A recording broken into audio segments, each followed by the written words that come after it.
My next patron question is from Grain, who wants to know why a certain animal is portrayed as villainous in media. Why is Hollywood so anti-cat?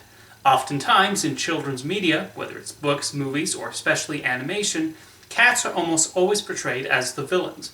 I can only think of a handful of instances where cats are allowed to be the heroes as opposed to their canine counterparts who have had hundreds of chances to shine in the spotlight.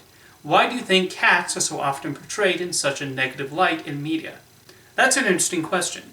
It does seem like cats are the default antagonist or villain in a lot of productions. Part of this is because, as Gray mentioned, dogs are so often the heroes, and media has long established cats as the enemy of the dog, although I often wonder how much of this is exaggerated. Dogs, after all, bark at just about everything that crosses their path, including other canines. If the bark comes across as aggressive, it stands to reason cats would react by running away. This seemingly tense relationship has of course inspired many a storyteller. A lot of animation also focuses on mice, which cats are known to chase.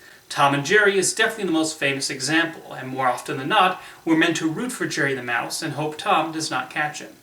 When so much media is centered on dogs and mice getting the center of attention more so than cats, it's understandable why the feline becomes the primary foe. And even if they're not a villain, cats are often portrayed as aloof or uncaring. A cat is part of the main group of animals in The Secret Life of Pets, for example, but Chloe is otherwise apathetic and doesn't care that much about Max the dog's troubles. There are cases where the creators could have definitely chosen a more inspired route. One example of a film that I think could have been more even-handed is Cats and Dogs.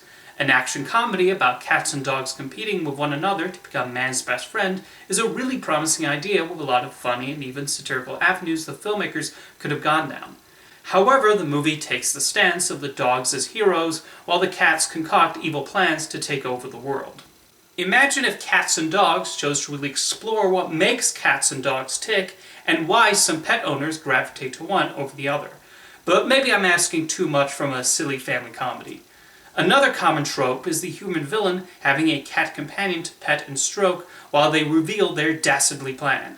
Dr. Claw, Dr. Evil, Lady Tremaine, Blofeld, Professor Ratigan, and Gargamel are some examples, although in the latter case, Azrael tolerates Gargamel more than anything. I'm not sure when this started, although you also have the occasional villain with evil dogs, like Sykes from Oliver and Company and Mr. Burns on The Simpsons. Now, are there pieces of media where cats are allowed to be the hero? There are quite a number of them out there. Felix the Cat, and more recently Puss in Boots in the Shrek films come to mind. In the latter case, he even starts out as an antagonist for Shrek, but then joins him not long after he's introduced.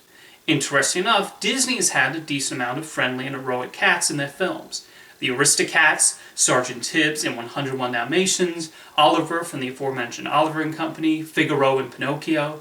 Not to say Disney is not immune to this. After all, a recurring antagonist in Mickey Mouse cartoons is Pete the Cat. Even though Don Bluth is known for portraying cats as villains in the likes of The Secret of NIMH, An American Tail, and Dragon's Lair 2, he did direct the short film Banjo the Woodpile Cat, and Tiger became a good friend of Fievel's in An American Tail. Will cats being cast as the villain change in the future?